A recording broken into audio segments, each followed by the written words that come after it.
And I think Urban has lost the respect of this locker room, not for getting in this situation, because interestingly enough, a lot of NFL players have found themselves in this situation, have tried to avoid this situation, etc.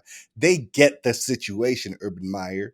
And it's because they get the situation that you lying to them is so absurd.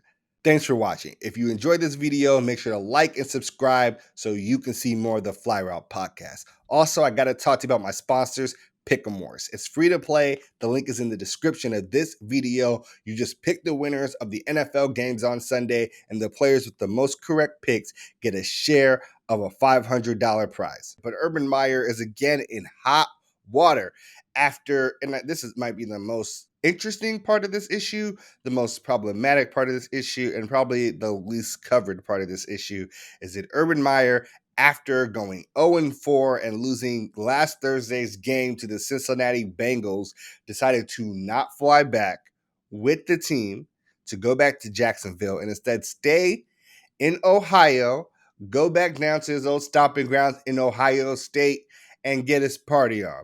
Now, the reason why this is hot is because Urban Meyer then gets filmed at a bar with a college student, looks college age to me, who's not his wife, obviously, because Urban Meyer's like 57.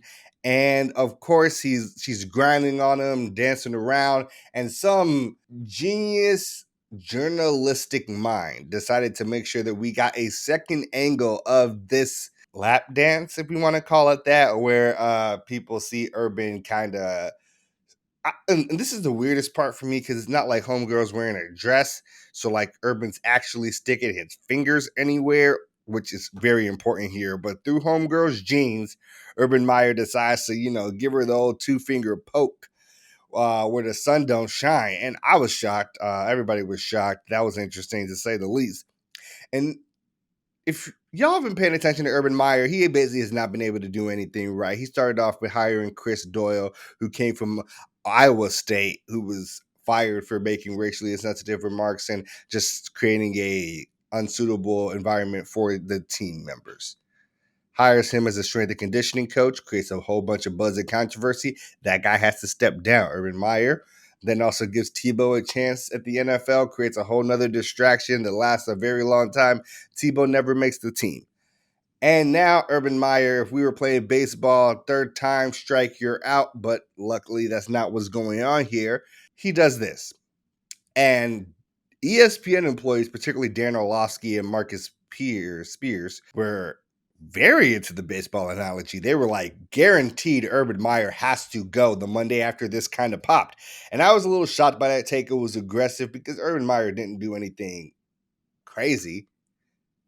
Like getting caught at the bar with a girl that is not his wife is obviously embarrassing, a distraction the team definitely does not need. But an offense that's worth firing somebody for? No, I definitely don't see it there. And a lot of people were reaching heavy on Urban Meyer. And this is the funny thing, because the part that I really want to focus on and the closest thing to a fireable offense here is him not flying back with the team, even though he cleared that with Shad Khan ahead of time. Now, it's very interesting because a lot of people have kind of weighed in on this part of it, the not flying back with the team part, because that's something that's uniquely important. And Mike Lombardi, who is an NFL executive, has been in the league for a long time, was on the Pat McAfee show, and he said in 35 years, working with the 49ers, the Browns, the Eagles, the Raiders, the Patriots, etc., he has never, ever been on a team playing where the coach was not also on there coming back with them. Now, the thing that I think is going to be the largest ramification that continues from this whole fiasco is definitely the way that Urban tried to clean up this mess with players and just the organization afterwards. In particular, players were very, very vocal with like reporters, etc., about how Urban did not address the team when he first came back.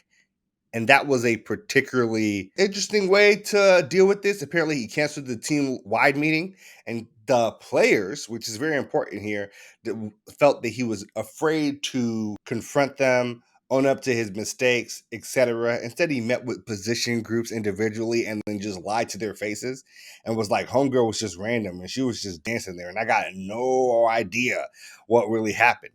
You know how many of them players probably saw that alternative footage, Urban? With sticking the fingers where the sun don't shine. Really? Apparently, as soon as he left with those lies, everybody couldn't stop laughing.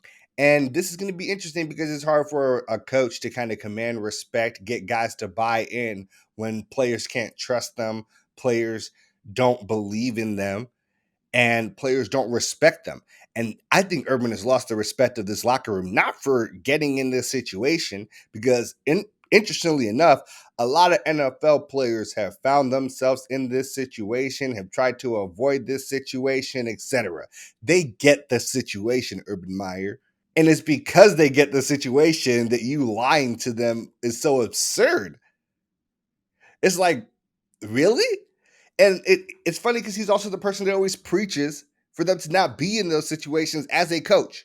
And this is just something that I want to keep an eye on going forward, right? How do the Jacksonville Jaguars continue to deal with Urban if the losing continues, if he can't get the team to buy in? I mean, it's not like they were good before. They lost their last 19 games straight, and he's only been the coach for 4 of them. But this is something to keep our eyes on, definitely. And that was your tee off.